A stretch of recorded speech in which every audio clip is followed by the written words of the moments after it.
All right, friends, it's time to give you loyal listeners a discount on protein powder. You may or may not know, but I launched my very first protein powder 2 years ago. It's a grass-fed beef isolate with only 3 ingredients: grass-fed beef, either organic cacao or organic vanilla, and organic monk fruit. Now, if you don't want any of the added flavor and sweeteners, you can also just get unflavored.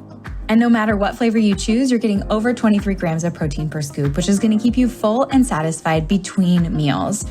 I love starting my day with a Fab4 smoothie and breaking my fast with that much protein. It makes a serious difference in my cravings and blood sugar balance the rest of the day, and I've seen it with my clients as well. Now, I never thought I'd own a product company, but when I got pregnant with Sebastian, I realized the majority of protein powders were chemically extracted or enzymatically extracted, and I wanted to use heat and water only. I wanted minimal ingredients because we don't need those emulsifiers, fillers, or added vitamins, minerals, and probiotics. All of those additions increase the chances that it's not going to work for your body, whether it be bloating, digestion issues. I just wanted pure, clean protein to keep you full and satisfied so you could build the most delicious Fab4 smoothie. And I have to say, I'm pretty proud of the flavor. If you take a look at our reviews on Amazon, you'll see 5-star reviews for flavor. And that is key, because if you don't love your Fab4 smoothie and you don't love drinking your protein powder, you're not going to do it. It won't become a habit, and it's consistency that outpaces everything. So if you're here and you're listening and you want to give our protein powder a try, use the code podcast5 for $5 off your order. And let me know if you love it. My favorite ways to apply this protein powder is in my Fab4 smoothie, making freezer fudge, making chocolate milk, making hot chocolate, and throwing the unflavored into all my kids' baked goods. So let me know how you use it. Let me know if you love it, and share this podcast deal with your friends.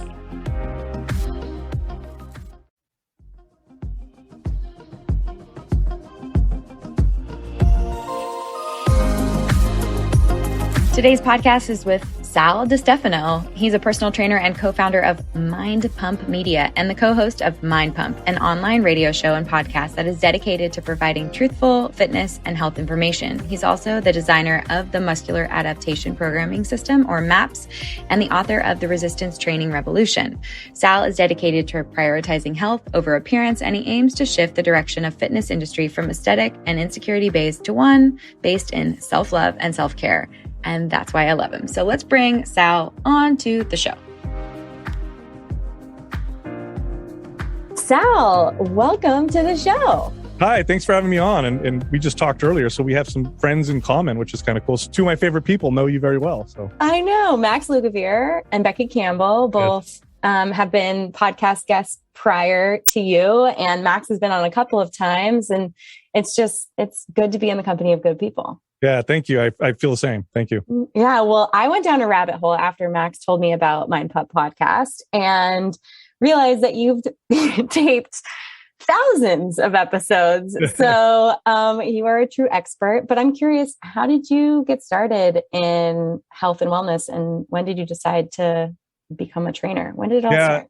Yeah, as a kid. So I started working out real young. I was 14 years old. And I got into it, I think, I think the most common reasons most people start working out, maybe some insecurity, right? Body image issues.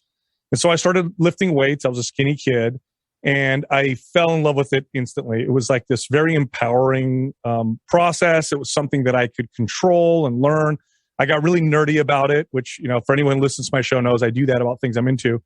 So I started reading everything I could, nutrition books, fitness books. I even went to the library and found old, Soviet era studies on strength training and stuff. It was really cool.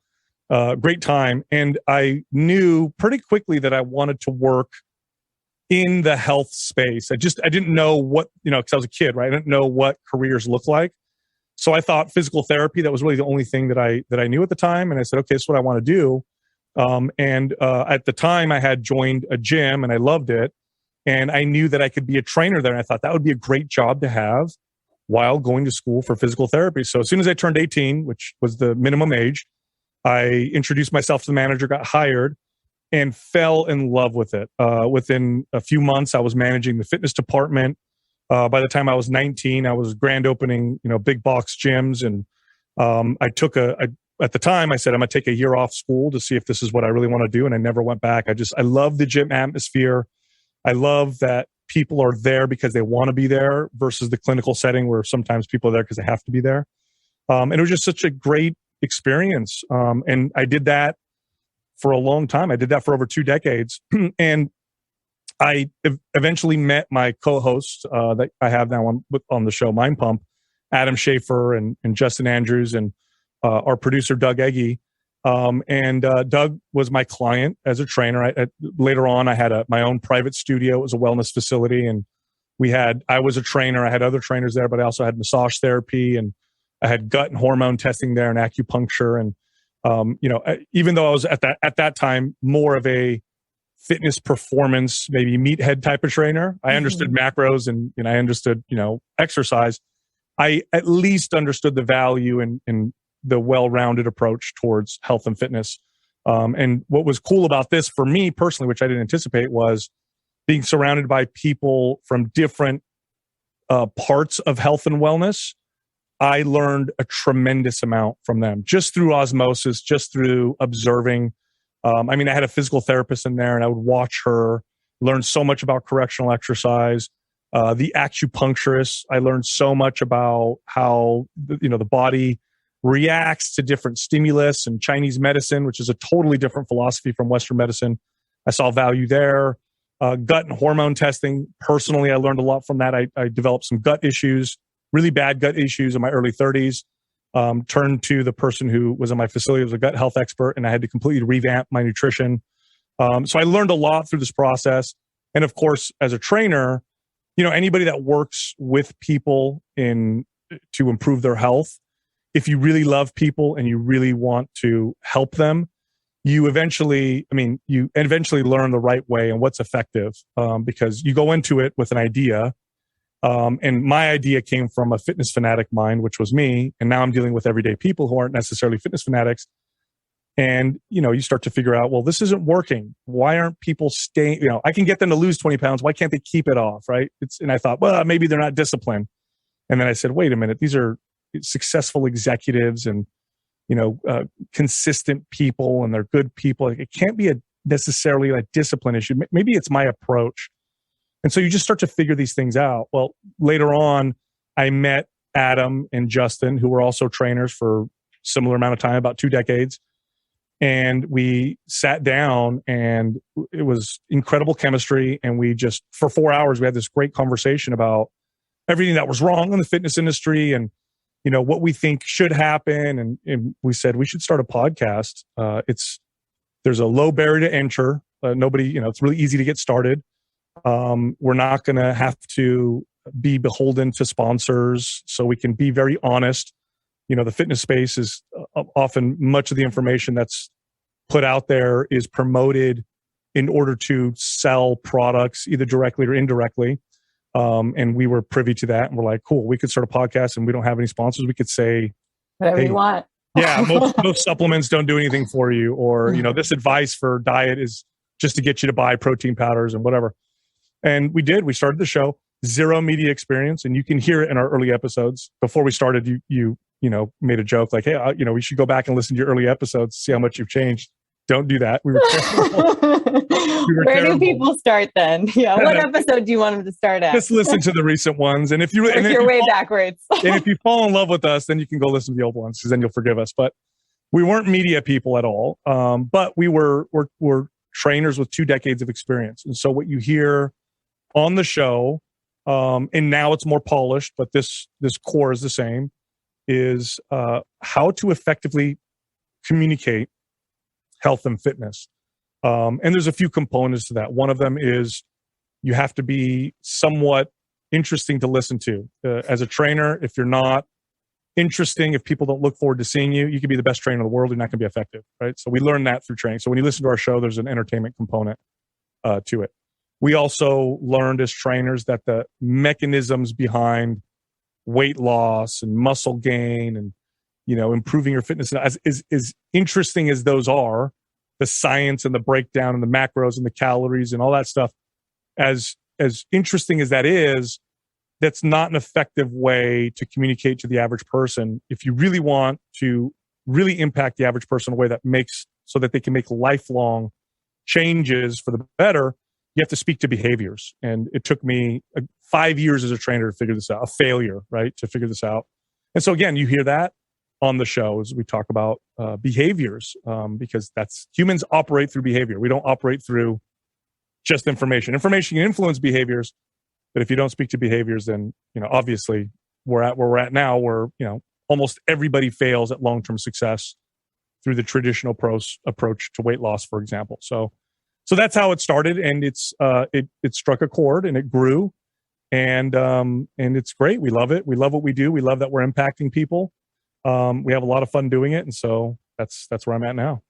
Well, you're changing lives, and I love that your whole podcast squad has so many years of experience, because what you just highlighted has been key. And what I've learned over the last decade working with clients is I can geek out on all kinds of hormones and what, macros or whatever it may be. But really it's those habits and those behaviors that change someone's life. And you highlight that a little bit in your book, The Resistance Training Revolution, where you talk about people who have no time, this idea that they have no time, or that they can be toned. I loved how many insights you gave in the book about really just giving people the science, but then talking about behaviors. So can we talk a little bit about how mindset and behaviors can affect someone's success? You also talk about cheat meals versus and how that might derail someone. So we'll start with let's start with the time issue.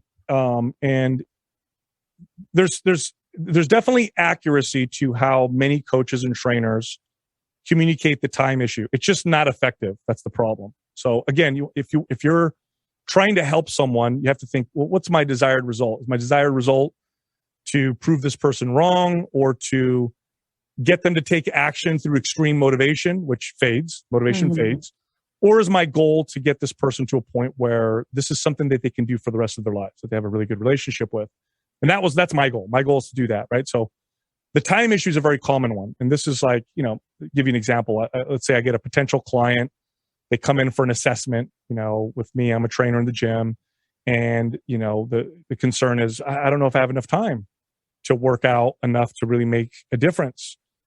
Now, I could go the motivational route, and I would do this early in my career, where I'd say, we all have the same 24 hours in a day. And, the time you put into your health, you'll get back into productivity and you'll feel better. And, I know you have kids, but if you're fit and healthy, you'll have more energy to do this, that, and the other.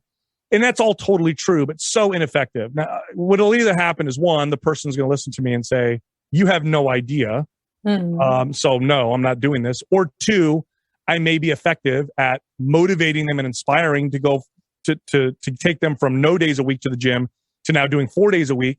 Then the motivation fades, like it always does, and they stop, and I've totally failed. So instead, I would say, well, how much time do you think realistically you could commit right now to exercise to improve your health? And there's no wrong answers. And then I don't care what answer you give me. I can do 30 minutes a week. Okay, that's what we'll start. I can do 1 hour a week. That's fine. We're going to start right there. And I know, first off, that anything is better than nothing. I also know this as an experienced coach. If I do a good job with your 1 hour a week of exercise and I train you appropriately, you're going to start to notice things and you're going to start to feel better. And then it's just a matter of time. And this is the truth. It is just a matter of time before the person themselves starts to value it a little more and wants to put more time into it. Worst case scenario, they stick to 1 hour a week for the rest of their life, which is more than 0 hours a week. And it's really just two different ways of communicating, that particular issue. And then the other side of this is, when it comes to exercise, the value that exercise brings to your body, there's lots of values, okay? But a lot of the value, at least the physical and physiological values, come from the adaptations that the exercise induces in the body. Now, there's definitely value in the fact that you take time for yourself.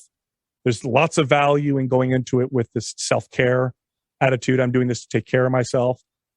There's lots of value in the fact that you're just moving. But if we're looking at the physiological effects, the fat burning, muscle building, improve my health, hormones, mobility, that's about the adaptations that the exercise provides. And any adaptation system in the body it gets triggered by creating more stress than you're already used to. Okay, so to put it plainly, if I'm doing zero exercise, a little bit is enough to get my body to change. So, and here's the other side of that. Too much of a stress overcomes my current body's ability to adapt. In other words, if I go from 0 to 5 days a week, my body cannot adapt. It only can focus on healing. That's the primary concern at that point. It's just going to heal. And you get stuck in this hamster wheel of, work out hard, get real sore. I'm not sore. Work out hard, get sore. I'm not sore. And you don't improve. Like, why am I not getting stronger? Why is my body not improving its fitness? Well, because your body can only heal. You're not allowing it an opportunity to adapt. And that's very individual. So if you're just getting started, it's the right dose will get you there the fastest. More than that, you'll get there slower or not at all. And a lot of people don't realize that. It's almost like a bell curve. Like nothing gets you nowhere. The right dose gets you the best results. Too much also will get you nowhere. And that bell curve moves depending on your current fitness level. And if you're doing nothing or little, doesn't take much at all. Okay. So when someone says that they've hit a quote unquote plateau, but they maybe, let's use an example like OTF or Barry's Boot Camp, or maybe they're just doing a cardio type Soul Cycle or Peloton type of a workout. How can people hit the top of that bell curve, start to see some adaptations in their body from that, like from a hormetic effect, like to create muscle in their body, to see changes and to, get the best benefit? What's your advice? So it depends on the person, but usually when someone is referring to a plateau, when I'm talking to the average person, what they're referring to is a weight loss plateau. Okay. Yeah. That's the most common. Okay. So right.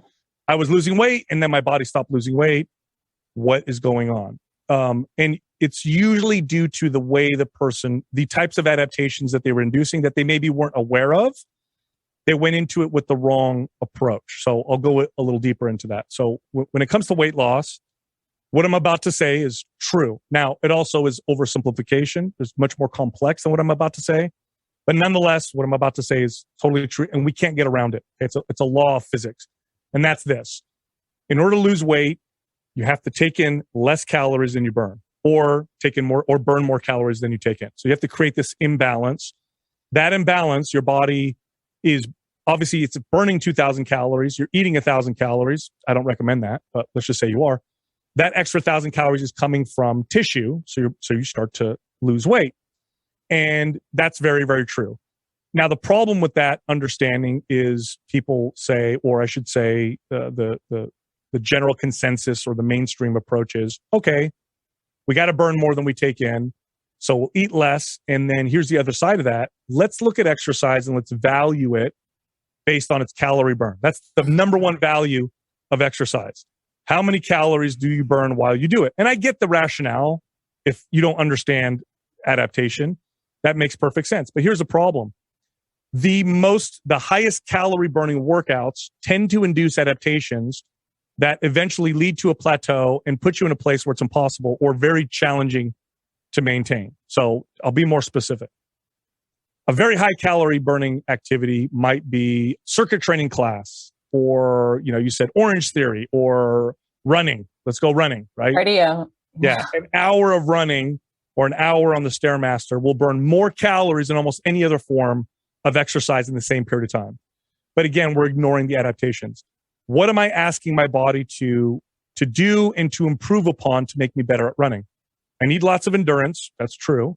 I don't need lots of strength. Okay, which is also very true. You don't need lots of strength at all. And because I'm burning so many calories, my body's going to learn how to become more efficient with the calorie burn. So your body's always trying to get better at what you're asking it to do. So since I don't need a lot of strength, and since I need to become more efficient with calories, it's very easy choice for your body. Pare muscle down, reduce muscle mass. This will slow down the metabolism. This will make you a more efficient calorie burning machine. So when you started your program and you said, I'm doing this running because it burns so many calories and I'm cutting my calories and I lost 10 pounds, what ended up happening is your body learned how to burn less calories. That's why you plateau.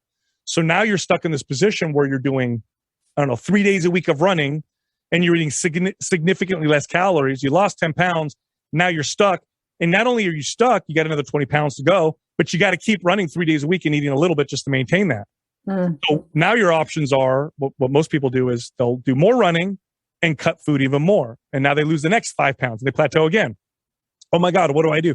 Well, if you're really, really hard-headed and tenacious, you do more cardio and you cut your calories even more. So now you're stuck in this position where you lost 30 pounds, you're eating 1,200 calories a day, you're doing 5 days a week of cardio just to maintain what you did. And that's hard. That's hard to maintain, especially in the context of modern life where we are surrounded by hyper palatable, easily accessible food. It's everywhere. It's inexpensive. We do so many things with food. We connect over food. We have events, we go out to dinner with friends and whatever. And it's just 1,200 calories a day, 5 days a week of cardio to maintain. That's really, really challenging. So instead, what I write about in my book is an alternative approach. And I say, look, the best possible thing we can do in the context of modern life is to find a way to get your metabolism to burn more calories on its own. If we could do that, then just sitting at your desk at work, you'll burn more calories than you were before. And the best and most effective way to do that is through the muscle building process. And I say through the muscle building process because it's not just having more muscle that gets you to burn more calories. It's also sending the signal to your body to build muscle that does so. And the reason why I say that is because there are, I've had this before, people go, well, I read a study that shows that, a pound of muscle only burns another 10 calories a day. So it's not really that much, which, by the way, an extra 50 calorie burn from 5 pounds of muscle, do the math over a year, it actually is significant. Yeah. But it's much more than that because the body has a range of calories it will burn with your current lean body mass, and it can move to more efficient or less efficient depending on your activity and the signals that you send your body. So if we do this alternative approach and we say, okay, instead of picking the form of exercise that burns the most calories, let's burn the one that let's choose the one that builds muscle. So we're going to do strength training. Strength training builds muscle. And let's also feed the body in a way to build that muscle. So we're not going to cut calories real drastically.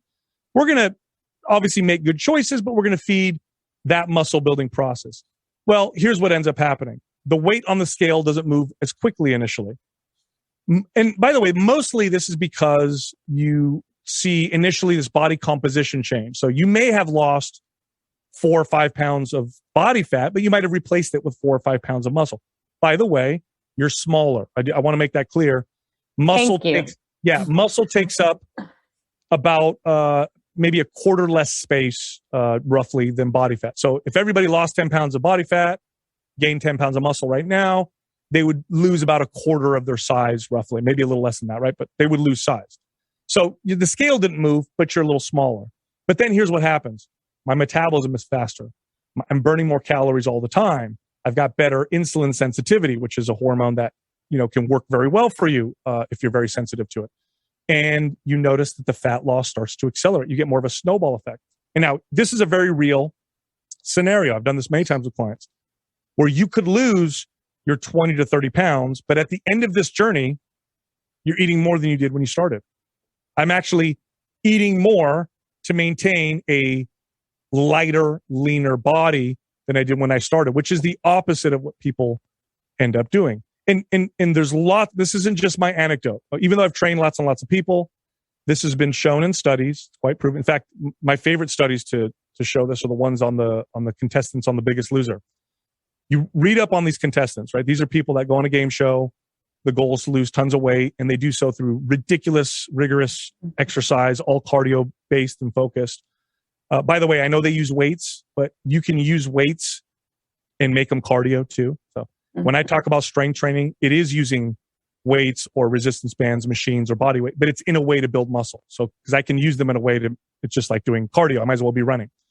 That's what they do on The Biggest Loser. They cut their calories, lose tons of weight, and afterwards they're stuck in this position where I'm eating 1,200 calories, I'm doing tons and tons of activity, and just to maintain.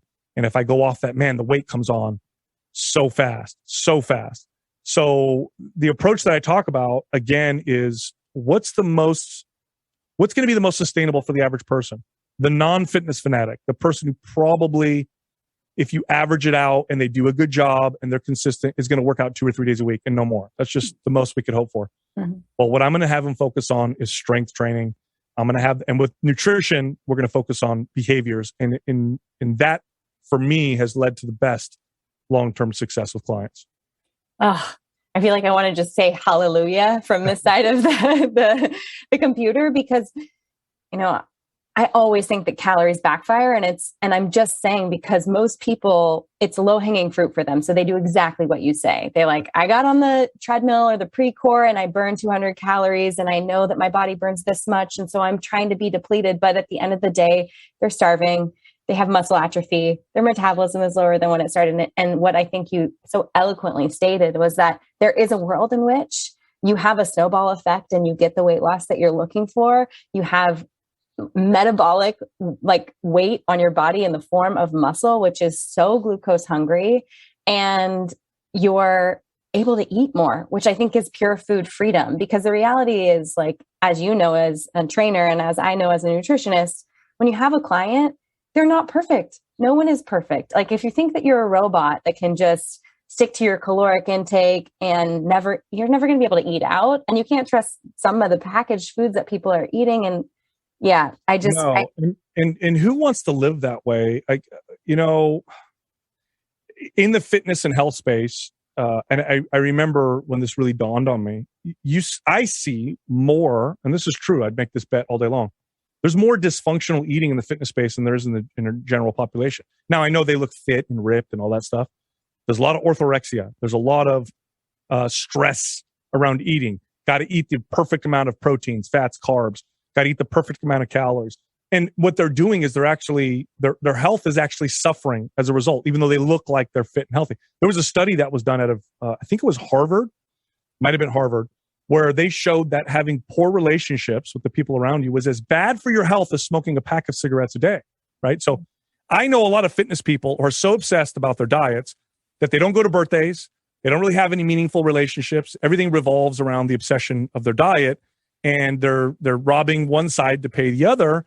And that's not what I'm advocating for either. I want people to have a stress-free relationship with nutrition. Now, there's more to it than what I'm about to say, but one component of that is having a faster metabolism. Having a metabolism that burns lots of calories was a liability, 100,000 years ago. If I'm a hunter-gatherer, I don't want a metabolism that burns 3,000 calories a day. That's going to be really hard to find. Mm-hmm. But today, it's an asset. If I could snap my fingers and increase everybody's metabolic rate by 50%, I'd solve obesity. Right? I'd solve it. It'd be no problem.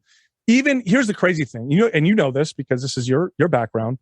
Even when you look at harmful foods like processed sugars, okay, and you look at the effects, the inflammatory effects on the body and the detrimental effects on the body, a lot of that is negated when you're not eating more calories than you burn. Not all of it, but a lot of it. It makes it there's even, and I don't like this either because I think this oversimplifies it, but you see these professors who will, to prove a point, they'll go, I'm only going to eat McDonald's and I'm going to lose 20 pounds and improve all my blood markers. And they do, but that's because they ate less calories than they burn. So there's a lot that you can, for lack of a better term, fix by being able to burn more calories. Now, there's more that goes to that than what I just said. But a lot of it, that makes a big difference. So if you could just get a faster metabolism, you work out less, you burn more calories, you have more flexibility in your diet, you can get away with the weekend with your spouse and the party. And, because, here's the deal with food. Yes, it fuels your body. And yes, it contains nutrients, micro and macro, that are either essential or improve your physical well-being, your mental well-being. But food is much more than that, isn't it? Food is also connecting with friends. Is there value to sitting down with a group of friends that I haven't seen in a while, having some pizza and some beer? Yeah, there totally is, right? Is there value to going to my mom's house for Sunday dinner? My family's Italian. I go to my mom's house and she made her homemade lasagna. Yeah. Am I going to say, is there value to eating that? Well, yeah, there's some value to enjoying that. It's not the physical, maybe physiological benefits necessarily, but there's a lot of other benefits that also contribute to health. So we have to communicate to those things right there. Otherwise, we're going to lose the battle. We're going to lose this, which is happening. We're losing the battle of helping the average person navigate this modern world. And it just doesn't work with the numbers approach. Doesn't work. We got to stop doing that and stop promoting that. I completely and wholeheartedly agree with you. The value of like sitting down with family and breaking bread, super important. But you made a great point, and that was that when we're at a caloric deficit, those things that may create inflammation, that may break down those processed foods that break down to simple sugars, when they're able to be used as fuel, they're being pulled out of blood circulation and decreasing advanced glycation end products, which is that mucking up and the inflammatory process that comes from that. So even though that is I'm going to say like a sneaky way of getting away with it, I think what I love about you the most is that you're promoting the increase in metabolism, the building of muscle. You know, I speak primarily to women between the ages of 25 and 55. Like 95% of my community are female, and they want to feel their best. They are busy moms, they're entrepreneurs, they're ultra marathoners, like you name it. It runs the spectrum. But a lot of women are afraid to lift weights, and they're afraid because of what you mentioned. They lift weights. Maybe they're holding on to a little bit extra water weight. Maybe they haven't burned off the fat yet. Can we talk about that snowball effect, like how long it takes and what you recommend for women who are looking to go up that bell curve, hit the top, snowball down with the benefits of weight loss or their body composition change that increases their metabolism? Like, where do we start? Can we debunk the weight thing for women? Yeah. So, one of the motivating factors for starting our podcast was that the popular fitness media, fitness and health media, right, which encompasses the diet industry and the fat loss industry and the muscle building, like 90-something% of the information was just terrible. It was wrong and it was terrible. And that's part of what motivated us. But I'll tell you something, the damage that the fitness industry, or I should say the popular fitness industry and diet industry has done to women is the worst, absolute worst. The lies that they've promoted have really created not just a lot of confusion, but have actually pointed women in the opposite direction, to the point now where, like you mentioned, now it's a lot better today than it was when I first started, but it still exists where women they're afraid of lifting weights because why? I don't want to get big. Let's talk about that first. Building muscle is not an easy process. It's really hard. Okay. And whether a man or a woman, you're not going to get too big. It's just not going to happen. And here's why. It's largely, the amount of muscle you can build is largely controlled by your genetics. You could work out like a bodybuilder. You could eat like a bodybuilder. And if you don't have those bodybuilder genetics, you're not going to look anything like them at all. You're not going to build anywhere near the amount of muscle that they have. So the question is, well, who does build that? Because I have seen women on social media or magazines that look just insane and extreme and like, what's going on there? Okay, so if we look at the spectrum of genetics for muscle building, on one end you have muscular genetic issues, right? Strength issues that need to get treated medically. So that's way over here. And then way over here, you have like the super muscle building genetic anomalies. 99% of us are somewhere in the middle. 99, probably 0.9%. So to illustrate this further, if we use the same graph and I put height on it, on one end you have dwarfism, on the other end you have NBA basketball players. Okay, I'm going to ask you a question. Barring if you've ever gone to a professional basketball game, how many times have you seen in real life a 7-foot tall person? Maybe like less than a dozen. Yeah, and you remember almost every single one. So it's so rare, right? Right. That's how rare 7-foot tall genetics are. It's extremely rare to the point where, I'm 43. I remember 2 times, right? One time was at the airport, another time was at a restaurant. Stood out. It's like, holy cow, that guy's so big, right? That's how rare the muscle building genetics of bodybuilders are, whether they're female or male. And if you have them, you know. And what I mean by that is you're not like, oh yeah, I've got kind of muscular legs. Or, no. You're like the strongest person always, ever. You don't work out. Like it's insano. Yeah. And annoyingly my husband, but that's okay. So that's how rare that is. Okay. So you don't have that. Number 2, a lot of those women not only have those genetics, but they also take lots of male hormones to look that way.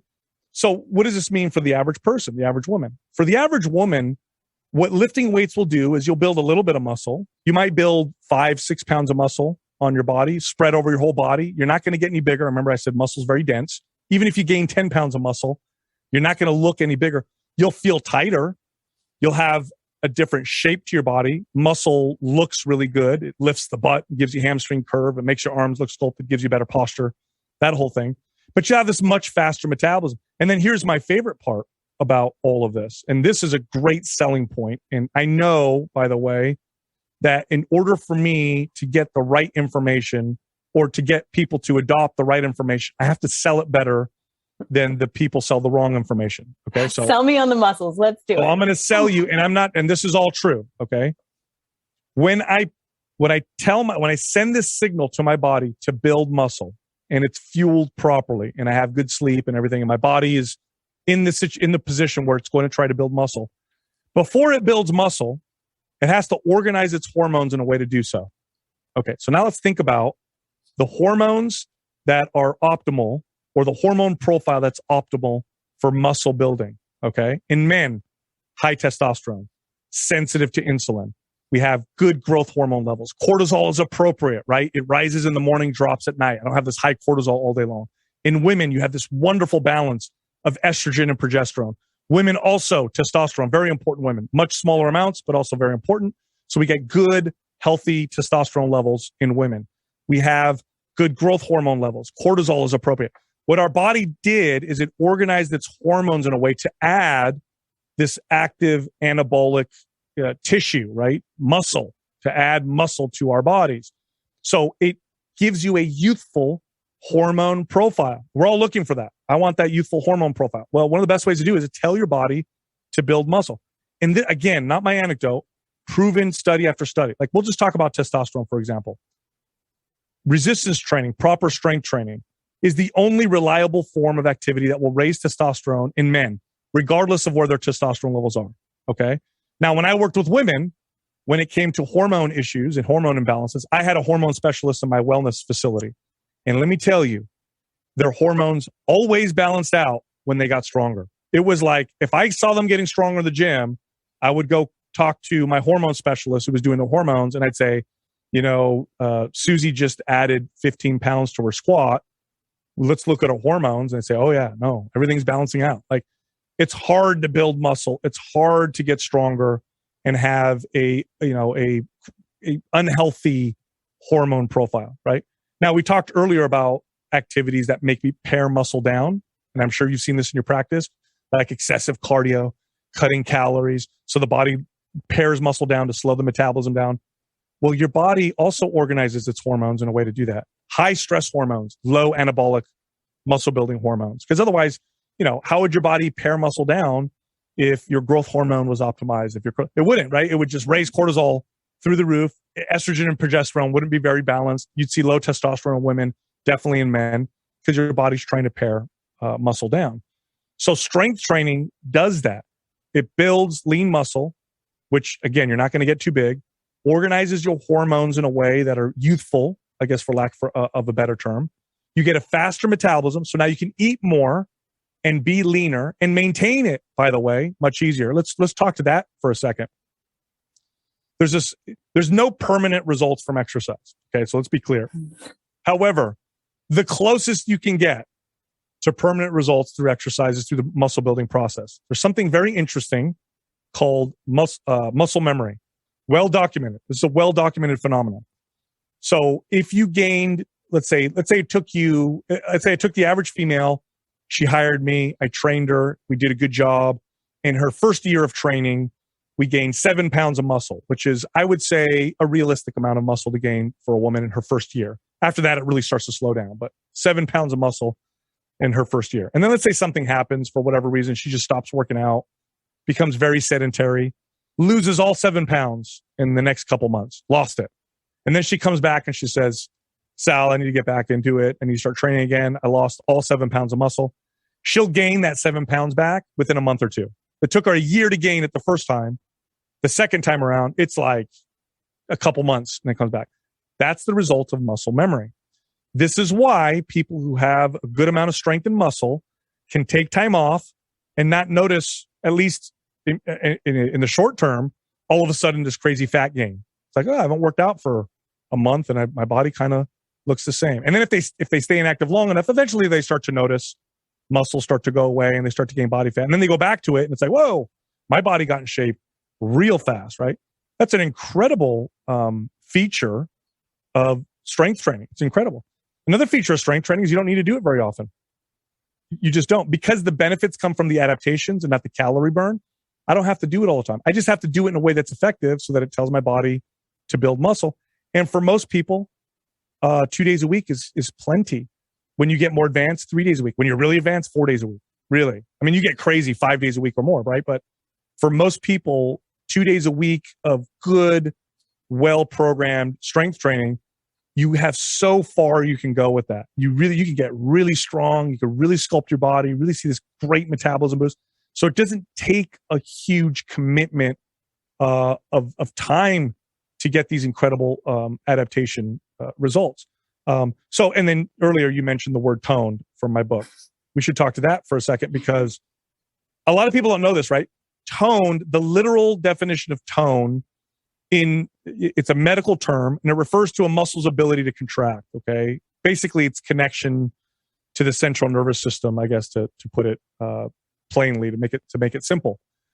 Toned in the media space means feeling tight, right? Yeah. Okay. Muscles don't do that. Muscles build or they shrink. They don't tone.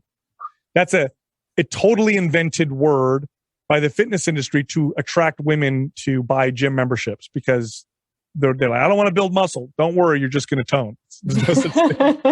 There's no such thing. They either build or they shrink. Oh, and my other favorites are, do this workout program. It builds long, lean muscles as if you could change the length of your muscles through exercise. Yes.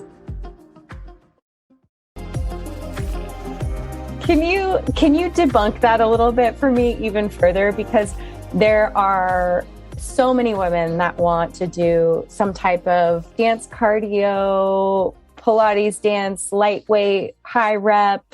And that term is pretty much like, it's just part of that industry. And I love all different types of workouts. Like I'm looking for my clients. You're definitely a specialist or an expert in building muscle mass. It's been something you're doing for very long time and programming workouts and things of that nature. And I want to kind of get deep into what that might look like after we talk about this. But I just want my clients to work out. Like I want them to move. I want them to love to move. I want them to do what makes them stay consistent, get consistent.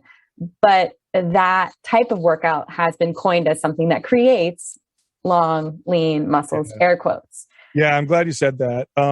So first off, I want to be very clear. Any exercise, any form of activity, so long as it's appropriate, is good. There's benefit to it. And a consistently done form of activity that let's say we have two forms of exercise. One is inferior to another one in terms of results, but the one that you do that is consistent is the superior one for you. So if you love dance so much that you're going to be consistent with it for the rest of your life, that's it. Do that form of exercise. So I am not a zealot when it comes to forms of exercise. Do what you love. And it helps build a good relationship. It helps you stay consistent. That's going to give you most of the benefit. The reason why I talk about strength training so much is because it's so stigmatized, and also because I know that the average person isn't going to do 4 or 5 different forms of exercise. Ideally, they would do strength training. They'd have a yoga practice. There'd be meditation in there. I know most people will do one thing 2 days a week. And so I say, okay, this is the most effective one. Let's try doing that one. Okay, so let's talk about this whole long, lean thing. First of all, you can't change the length of your muscles. You're born with your muscle attachments, and that's it. The only way to make them longer would be to surgically remove an attachment and then reattach it somewhere else. I don't recommend that. So the shape of your muscles, you can alter to an extent. Big muscles, I can maybe focus more on upper chest or lower chest or different musculatures of the back. But for the most part, as a muscle develops, your genetics determine its attachments and how it looks, type of deal. So, by the way, one of my favorite benefits of exercise is acceptance. It's wonderful because if you stick to this long enough, you accept this is how my body is, and so I'm just going to keep going. I'm not going to look like Arnold Schwarzenegger. I remember accepting that as a teenage boy. No matter what I do, I'm not going to look like it, right? So that's a great benefit. Okay, so where does this myth come from? Well, if you look at an athlete, a top athlete, you tend to notice a trend in how they look. And so it's natural for us to think that, well, the form of exercise is making them look like that. That's not what's happening. So let's use a different form of exercises. It's easier to illustrate this. Let's look at swimming. Okay. Michael Phelps, the most winningest swimmer of all time in the Olympics. I mean, just an absolute phenom. Let's look at his body. Okay. I think he's like 6'5" or something like that, 6'4", 6'5". But his legs are as tall as like the average 5'11" man. And his arms are as long as someone who's something like 4 inches taller than him. He has a flat rib cage, wide shoulders. Did swimming form his body into that? No. His genetics made him the perfect boat or whatever in the water. Perfect swimmer, yeah. And then his training added to that. And so when you get to the top level, what you see is dedicated, consistent, good training athletes who also have the genetics that make them really good at their respective sports. Like look at a long distance runner, compare them to a top level swimmer, and you'll see the opposite. Long distance runner champions have really long legs, short torsos, swimmers, long torsos, short legs. So when you look at dancers, high level dancers, well, they look a particular way. They have this kind of long, lean look, like almost like a ballerina or a dancer with the long lines or whatever. So part of that's technique, but a large part of that is their genetics. You could train like them all you want. And if you're built like a shot putter, you're not going to look like a ballerina, a top level ballerina. So that doesn't necessarily work that way. Now, can you shape and sculpt your body to an extent? Yes. Strength training is great at that because it allows you to target specific areas of your body. I want more butt. I want more shoulder. I want to work on posture. I can focus specific areas of my body, but you can't get around your genetics either. So there are definite limitations. But no, when it comes to developing muscle, your body will develop it, and it's going to look how it's going to look as it develops. And you can't make a muscle look long and lean. You just have long, lean muscles, and then maybe you get lean, and that's why you can see them. Right. I love that you said that exercise creates acceptance. I feel so fortunate that my parents put me into sports as a young girl, and that I have a little bit of muscle memory that I've been able to maintain since way back in the day, through pregnancies and things of that nature. But, getting back out there after, say, 10 months of being pregnant and trying to lift and work out and move my body through it, but always towards the end, third trimester, just being like, oh, okay, well, I'm moving, I'm still working out. And then having that postpartum and coming back, hopefully with a vengeance, if the sleep's good. What would be your advice? Because now that we've sold people on building muscle, because who doesn't want to have food freedom, be able to calorically eat more, have better posture, have, nice physique, what would you suggest? Is there a time of day we should be working out? You said 2 to 3 days a week, which I love because that's attainable for people. Yeah. When someone says you have to work out every day of the week or 5 days a week, that consistency isn't going to happen. So, you also mentioned to have good programming. So if you were to program someone's diet, say someone like me, so I'm 38 years old, I have 2 young kids, I can get 2 workouts in a week. How long do they need to be? Am I switching muscle groups? Am I doing a full body? Like, what does it look like really? Yeah. So first off, time of day. The time of day that works best for you is the best time to work out. Okay. So long as it's not like interrupting your sleep. Like, I don't think you should 9 p.m. Yeah. Like, get, 4 hours of sleep because you have to get in your workout type of deal or whatever. But any time of day is fine. Studies will show you perform better at certain times and others. Doesn't matter. We're splitting hairs. The time of day that works best for you is the best time of day to exercise. Now, I have personally seen more consistency with people who start their day with exercise, but I think that just has to do with the fact that less things get in the way. So you start your day that way, less, especially when you have kids. I have kids too. I have 3 kids. And you know how it is when your day gets, oh crap, I got to go. I can't work out now. I have this happen or whatever. But if I start my day that way, then it tends to not get in the way. But nonetheless, doesn't matter. Okay, programming. Let's talk about that. So what we want to do is, number one, we want to pick the most effective exercises possible. Okay, the ones that give you the most bang for your buck. So in other words, I want to do the one exercise that's going to give me, in the short period of time that I work out, the results that I would get if I did the next 5 exercises together for the same part of my body or whatever. And there definitely is a hierarchy of exercises in terms of effectiveness as defined by how well it increases strength. Is this going to speed up my metabolism? Is this going to increase my functional or my real world strength? In other words, it's great to get stronger in the gym, but am I going to feel stronger when I move boxes or when I lift the couch or when I play with my kids, right? Is it going to reduce injury? Is it going to make my joints feel better? Like that kind of stuff, right? And so there definitely is a hierarchy. Your best bang for your buck exercises are squatting, barbell squatting or body weight squatting or forms of squatting are excellent. There's lots of forms of squatting, but your traditional squat is one of the best. Deadlifting, okay? This is what we call a hip hinge type movement. This is lifting something off the floor. Great for the hip, lumbo-pelvic hip complex, right? So this is the hips, the back, strengthens the back, can make it bulletproof if you do it right so you don't hurt your back. That's a great exercise. Pressing movements, horizontal pressing, vertical pressing, right? Pressing overhead, pressing in front of me, works lots of different muscles, produces great results. Rowing, right? Pulling things to my midsection, right? Helps with posture, which these muscles that pull the shoulder blades down and back, so important nowadays because we spend so much time sitting on couches with things in front of us. Yeah, forward head and forward shoulder, which is what it sounds like, right? Mm-hmm. Super common, causes tightness in the neck. So if you feel tension in your neck, it's probably because these muscles aren't very strong and other muscles have to do more of their job in order to support your shoulder structure. So you have this kind of tension all the time. So rowing, pulling your body up or pulling things down, right? So being able to like a pull down or pull up is really important. Something that involves rotation, really important. I mean, we're pretty much done. Okay. Now there's lots of variations in there, but we're pretty much done. Start with the more challenging exercises in your workout, move down to the kind of easier ones. Honestly, you're looking at 4 to 5 exercises, 2 or 3 days a week. And here's the important part.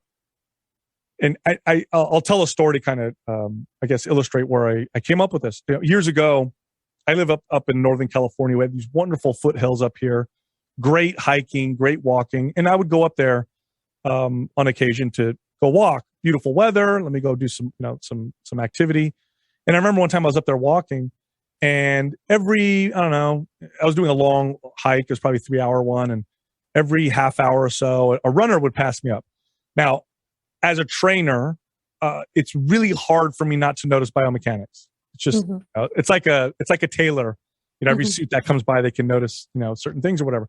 So people would run by me, and I'd be like, "Oh man, their feet are pronating so bad," or "Oh, that's a really strong." Don't judge, Sal. Anterior pelvic tilt. No, just as a trainer, I'm like, "Oh man, that person's gonna hurt," but I'd leave people alone. I'm not that kind of person. But, I know. But so I'd see feet would pronate or supinate, or this really strong arch in the back called an anterior pelvic tilt, or you'd see really bad forward shoulder, and just people kept running by and saying, "Oh my gosh!" And then this person ran by. They looked like a gazelle. They were just so smooth, perfect. It looked like it was effortless with how they were running. The biomechanics were perfect. And then I thought to myself, I said, humans, we evolved. We're not very physical creatures. I mean, we're known for our intelligence, but there's a few things that we do really well physically. We can throw with accuracy really well, and we can out trek or outrun for distance almost any animal. This is true. This is how we hunted. We'd wound an animal and run after it. I said, why are people running? Why do we run so bad then? It's like, well, we just lost the skill. Like, we're 10 years old, we stop running, and we lose the skill of running. And then we pick it back up when we're 30, and we decide we're going to go running to work out. And we've completely, imagine if you stopped, walking for 15 or for 5 years, right? How weird it would be to start walking. But that's not the only problem. The next part of this problem is people don't say, you know what, I'm going to start running. I got to practice the skill of running. Nobody says that. They say, I'm going to go work out. So what do? They run until they're tired. Well, man, if your running was bad to begin with, it's worse when you're fatigued. That's when form goes out the window and technique and biomechanics go out the window. So here's my advice to people when they do strength training. Treat it like a skill, not like a workout. So when you go to the gym, you're not squatting to make your legs sore or to make your butt, burn or whatever. Go practice squatting. Get really good at it. You're not pressing to work your triceps and your shoulders. Go practice your pressing. Go practice the skill of rowing. Treat your workouts like that every single time you exercise. Now, you definitely want to pick a weight that makes it feel challenging, but you want to, the priority should be practicing the skill, perfect the skill. And what'll happen with that is your risk of injury goes down. You'll train with much more appropriate intensity, because people who go with the intention of, I'm going to hammer my legs, the intensity is always too high. Form goes out the window and forget it. Go and practice. So what I recommend in my book is go to the gym, pick 4 or 5 of these exercises and go practice them. Go do 3 or 4 sets of squats. Get really good at perfect squats. Now go do some presses. Get really good at pressing. Get really good at rowing. And this leads to phenomenal long-term success. It's exceptional success compared to the workout mentality where I'm going to go in there, I'm going to beat myself up. So to be more specific, if I were to put together a workout for someone, one day may start with squats. Then we would go with a row of some type, maybe a cable row or a band row or a body row or a dumbbell row. Then I would do some kind of a press, dumbbells or a barbell or a push-up. That's also a press. Then I would do some kind of an overhead lift where you can press dumbbells above your head or use bands, or if you're into yoga, you could do a handstand type of an exercise. Then I may do some type of a rotational exercise with bands, maybe a plank or a crunch, proper form. You're done. Then maybe the next time you go in, I might replace some of those exercises. Instead of squatting, I'm going to have you do a deadlift. Instead of doing a push-up, well, now this time we're going to do a dumbbell press, but similar type of movement pattern. And just practice them.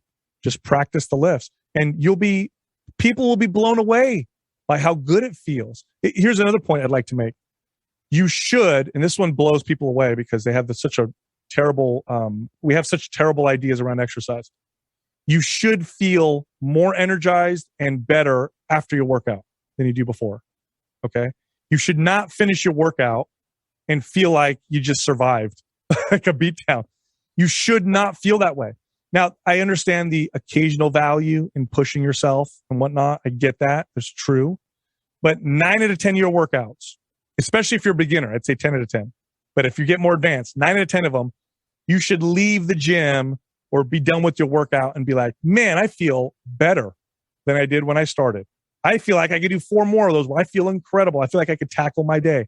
That's how you should feel at the end of your workout. And that will point you in the right direction. Feeling like you just got beat up, I promise that's only going to last so long before you either want to stop, before your body forces you to stop. Absolutely. And it gives people such gym anxiety or workout anxiety when they're constantly leaving feeling that way. Because when in connecting how you feel to what you did, they're then connecting this negative feeling and maybe feeling nauseous or sick or depleted or they have a headache. They're not going to want to go back to the gym. Well, but the opposite gets them going. Yes. Well, actually, it's even deeper than that. They went into it with the wrong mentality. Most people do not start a workout routine or a diet because they think to themselves, I need to take care of me. I deserve to be taken care of. I love my body. Therefore, I want to take care of it. Most people don't do that. Most people go into it the opposite. I hate my body. I'm fat. I'm gross. I'm not sexy. I'm lazy. I'm whatever negative description you can think of. So now I'm going to go to the gym to fix this negative thing. And you know what that becomes? A punishment. Mm-hmm. You are not in the gym to take care of yourself. Mm-hmm. You're in the gym because you don't like something about yourself and you're going to try and fix it. And you're beating this is why people beat the crap out of themselves, because I ate that burrito yesterday. I'm going to sweat it out, right? I'm going to beat myself up. With diet, it becomes restriction. Mm-hmm. It doesn't become self-care. It becomes, you can't have that cookie. No, you can't eat that. You're going to eat this bland stuff because that's what you deserve. That's all you're going to eat. And this is it. And this is what we're going to do. And you know what that leads to? Rebellion. Mm-hmm. It leads to rebellion. Here's my evidence. Nobody goes off a diet and then just kind of goes off. They go way off, right? Mm-hmm. Nobody goes off and says, yeah, I ate an Oreo. Like I ate the whole box of Oreos. I'm like, I just went, it's a rebellion. It's like the pendulum had to go in the complete opposite direction. Here's more evidence of what I'm talking about. How many times have you talked to somebody who started an exercise program, started a diet or whatever, and they were consistent, and then maybe you run into them a while later and you say, hey, how's that workout going? And they go, oh, I stopped because I just want to enjoy life. You know? And sorry, I don't mean to laugh, but like that happens a lot. All the time. And now you think to like let's examine the absurdity of that. Now I understand it, by the way. I don't want to criticize anybody, but here's how absurd it is. You stopped improving your health. You stopped doing something for you that by all metrics improves the quality of life. You stopped doing it because you wanted to enjoy your life. Why? Because that was a punishment. You viewed it as a punishment. You treated it as a punishment. Of course you stop.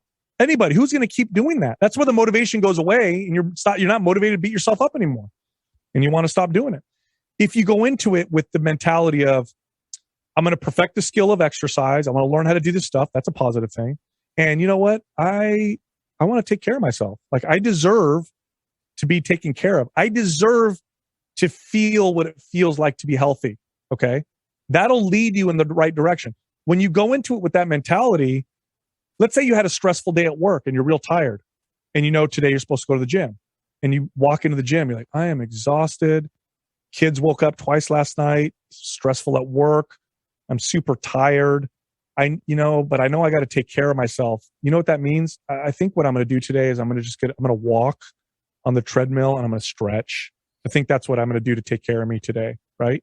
Versus, kids woke up 2 times last night and stressful day at work. But you know what? I'm still, I got to just beat myself up. I'm just going to go beat myself up in this class and let me drink a rock star and get energized and go hammer myself. Right. So it leads to long-term success. You can't enter it from a place of self-hate, because if you do, you're not going to hate yourself forever. I promise. At some point you're done with it and then you stop.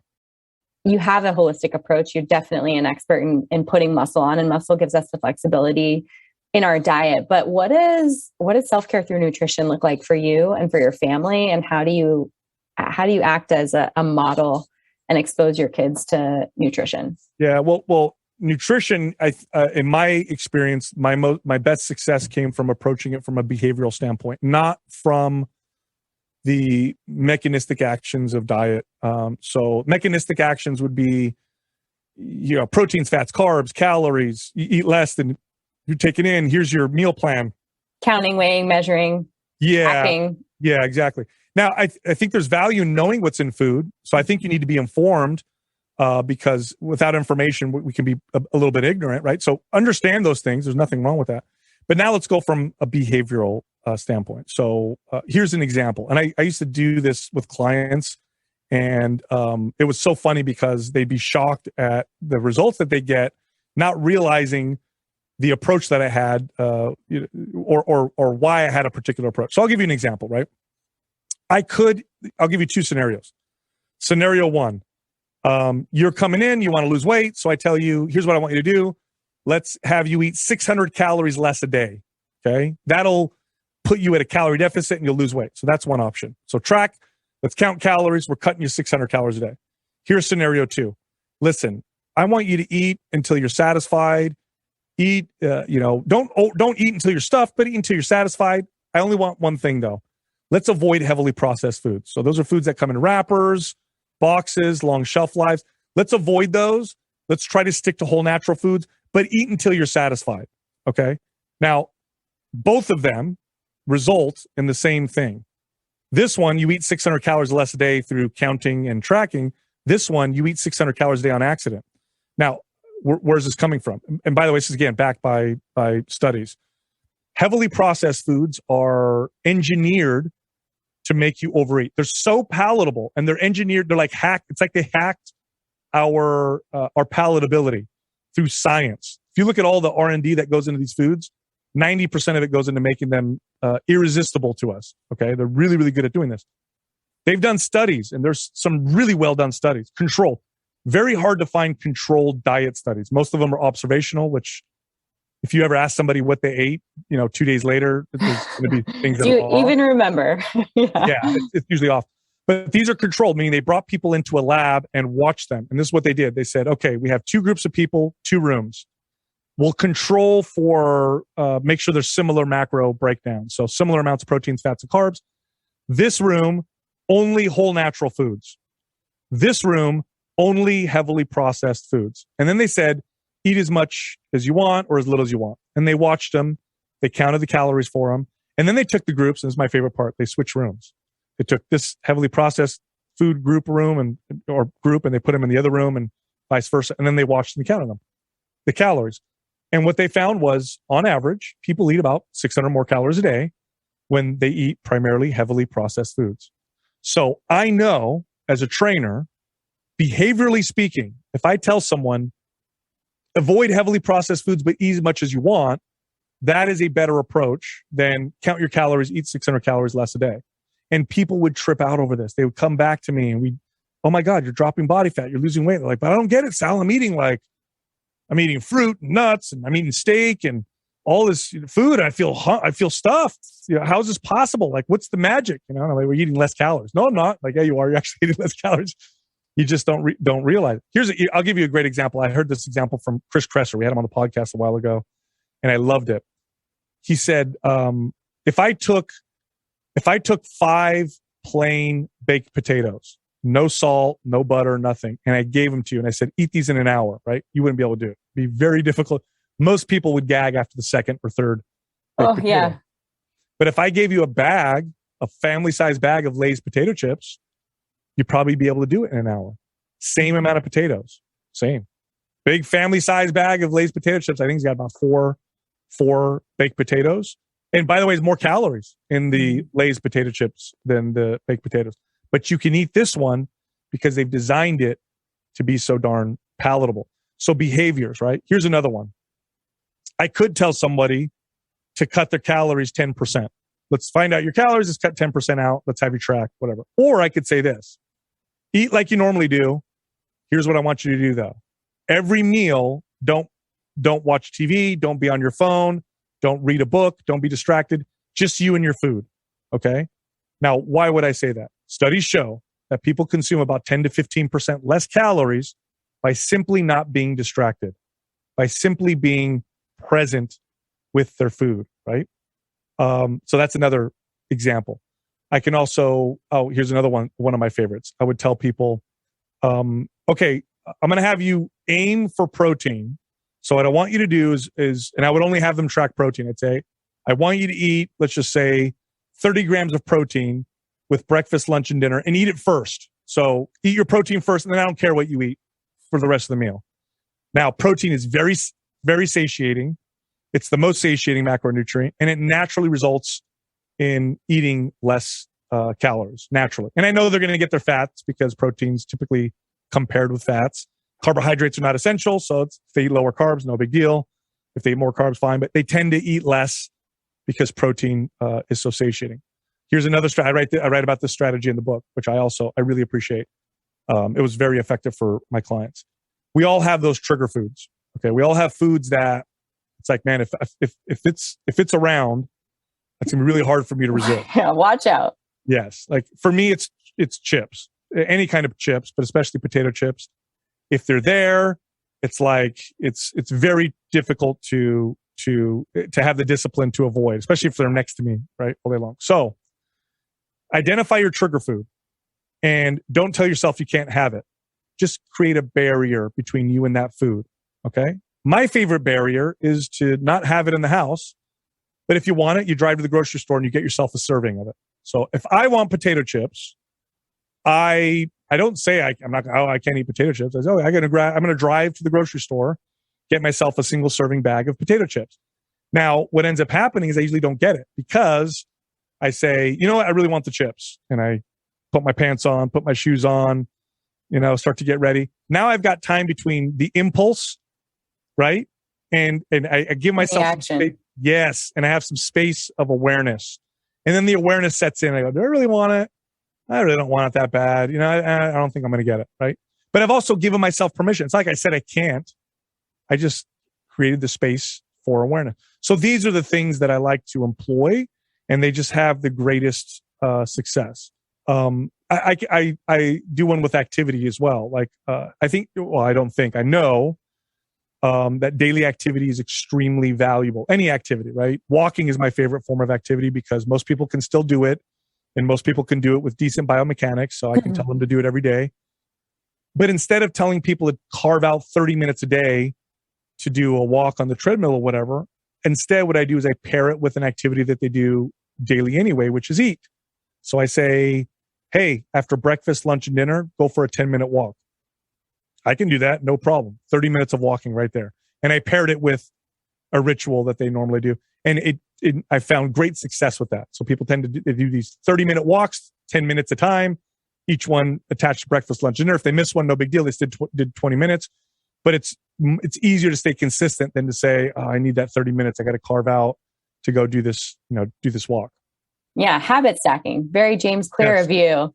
And it's funny because it does work. And as a trainer, I'm sure you've seen it's about the behaviors. And you mentioned it earlier in the show. It's how do you stop those knee-jerk reactions to do something like grab a bag of chips? You create a barrier. How do you get yourself moving? You add it and stack it to something that you're already doing every single day. And you don't make it this huge barrier to entry if it's something you want to do, which I love.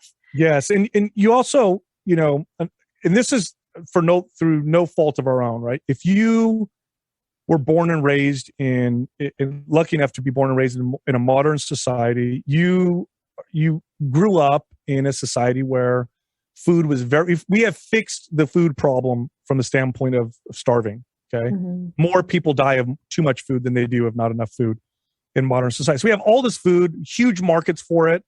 Markets are really good at giving us what we want. What do people want? Food that tastes good. So the top selling food in any category, even health foods, are the best tasting foods, right? And so what we've learned over time on accident is to value food for its palatability, and pretty much it. Like that's pretty much how we value food, is how palatable it is, right? And it's like you have the conversation with your friends at lunchtime. What do you want to have for lunch? Mexican food. I don't know if I want that. What about Chinese? Yeah, maybe Chinese. Oh, I know this great Italian restaurant. So it's like you're basing your decisions off of the palatability of food. But this is like, it's not enough information to truly understand the true value of food. That is a value of food, but it's only one. There's also, how does this make me feel emotionally? How does this affect me physically? What are my emotional ties to this food? There's definitely foods that I have emotional connections to that, if I'm being truly objective, they're not really that delicious, but because my mom gave it to me when I was a kid, when I was sick or whatever. Like I remember when I was a kid, my mom used to buy, it's the worst tasting cracker of all time. It's called chicken in a biscuit. I don't know if you. My mom used to buy that too, with a can of chicken noodle soup from Campbell's, and those two things together. Yes, it is literally a cracker that's like they took a chicken soup bouillon cube and sprinkled it on it. It's not. But I like it because when I was a kid, yeah, right. So, but that's a value of food, right? There's foods that we connect with people over. Mm-hmm. So, really understanding all the values of food will help us make choices that are good for us, that serve us. Because if it's only palatability, all we're serving is that. We're not serving the other stuff, right? So I'll give you an example that I've used on the show. I had this client once, and I'm sure she's heard me talk about her. I don't say her name, but she came to me and she was in terms of her diet, it was the most, I couldn't believe the stuff that, like her diet. I could not believe it. She didn't drink water, for example. No water. It was diet soda. That's all she had for fluids. Never had any vegetables at all. And so she came to me and I love her to death. And she's like, here's my diet and here's what I eat. And I said, okay, well, we're going to start where you're at and we'll slowly move in this direction. And there were a few small steps that we took. And one of them was, I wanted to increase her vegetable intake. She definitely needed some fiber. Her digestion wasn't great. And I said, okay, we're going to try eating more vegetables. She's like, I hate them. They make me gag. They're so disgusting. I said, okay, what's the one that you could tolerate the most, maybe? And she goes, maybe broccoli. I said, okay, here's what I want to do. I want you to have 2 pieces of broccoli with lunch every day. And here's what I want you to do. I want you to pay attention to how you feel before, during, and after. I want you to notice how it makes you feel. I want you to, right? over time, what she started to identify was that her digestion got better, that the broccoli made her kind of feel good when she ate it. Like she's like, man, I feel better when I eat this broccoli. You know what happened? She started craving it. She started wanting to eat the broccoli. Now, this is part of human behavior. We don't just want things because they maybe taste good. We may also want things because we start to identify how they make us feel in different ways. So when you become aware of food in this way, like I had this one woman who every day she would take an antacid. Every single day by 1 p.m., she was taking Tums because she had heartburn. And it's interesting when I'm sure you've seen this too, you'll get a client and you'll ask them, do you have any digestive issues or do you have any pain? They'll be like, no, I'm totally fine. But then you go down the checklist, it's like, okay, you don't have any pain. How about your neck, your shoulder? And, oh yeah, my elbow hurts. So you start to notice things. So I asked her and she said, no, I don't have digestive issues. I went down the list and she takes an antacid every day. Well, we eventually identified that it was the bagel that she ate every morning for the last 15 years. Guess what she started not wanting or started to not like? The bagel. Because she finally connected it to this crappy feeling that she had in the early afternoon. So when you do, and by the way, food marketers do this for you. They do this for you. They make associations for you. For example, like, where's the most enjoyable place to eat popcorn, right? Movies. Mm-hmm. They did that very, very well, right? If you watch a beer commercial, it's always like at the beach and the bikinis and the cool, whatever, the party or whatever. The Corona commercials. They're not gonna, like, no one's going to sell food and then show like bloated, like pain or whatever. Like, that association, right? They should. There you go. Yeah. But nobody would buy it, right? So my point is, this happens naturally when you start to allow yourself to become aware. So how do you do this? It has to be conscious at first. How do I feel going into this meal? Am I happy? Am I sad? Am I stressed? Am I anxious? How did I feel during this meal? How do I feel afterwards? How do I feel at night? How do I feel tomorrow? And what am I eating that's causing these things? And how does my skin look? And wow, my hair looks good. My digestion starts to feel a little better. Oh, my workouts, I have more energy. You start to make these connections. You'll find yourself naturally starting to crave the foods that serve you and naturally starting to not really want the foods that don't serve you. And that takes a little while, but let me tell you, I've never had to hyper motivate a client that enjoys eating healthy, right? Mm-hmm. If you enjoy it, it's just now there's your lifelong success right there. Absolutely. It's over time too. I think what you've highlighted, all of these action steps, whether you're linking things habitually or just getting people to see how they feel, like all of that over the long term, you get better and better year after year. You have that muscle memory, the broccoli tastes good, and it just becomes easier and easier. It's not, which I have to repeat from the beginning. You said it's not going all in. It's not going all out. It's not feeling sick when you get out of your workout. It's like, how do you get to a place where you're loving what you're doing, where it makes you feel awesome, whether it's food or exercise or your lifestyle? And that, as a nutritionist and as a trainer, like if they're intrinsically motivated because of the way that they feel and how they show up for their family and what they think about themselves and their physique and their energy levels and their brain, like there's nothing, you can't replace that. That is priceless. And I do want to be clear, the comparison is not fast results to slow results. The comparison is no results to results, because I don't know anybody that wants to lose 20 pounds and gain it back and then some. Okay. Nobody wants to do that, right? We want it gone forever. We want fitness. There's only one way to get results, and that's forever. And this is the way to do it. And yes, it is a slower process, but I do want to be very clear. It's faster than you think. If I take two parallel lines and I move one 2 degrees, like if I look here, they look pretty close to each other. Follow those 2 lines for a mile and you'll see how far apart they are, right? It's compounding. The results are compounding and it feels much more effortless. And again, I can't stress this enough. It's permanent. It's forever. Like, this is now how I live. But of course it's a process. You can't, like, good luck changing foundational parts of your life overnight. It's not going to happen. It just, unless you have an epiphany, which those are very rare and they usually happen from, tragedy. It's a process of growth. Again, and we'll get a little esoteric, the process of health and and fitness is a wonderful personal growth process. There's so much you learn through this process. It's a journey. It's a great one. It's a fun one. But again, the results happen faster than you think. So don't think to yourself, oh my gosh, if I do it the right way, it's going to take me 10 years. No, it's not going to take you 10 years. It's a lot faster than you think. And you'll enjoy the whole process. It's all about the journey. It's all about those daily Yes. behaviors. Just think about how much happier and joyful you feel leaving a workout that makes you feel like you could do it 4 more times. Sal, Absolutely. you are amazing. I'm so glad to have you on the podcast. Your book, The Resistance Training Revolution, is out. You have an amazingly popular podcast called Mind Pump with a bunch of your buddies. You have amazing guests. I mean, you mentioned Chris Kresser even on the show. He's also been a guest here on the Be Well by Kelly podcast. Really, really the primo top of the top health experts. So thank you for being here and being one of ours. I'm going to put everything in the show notes, but where can people follow along?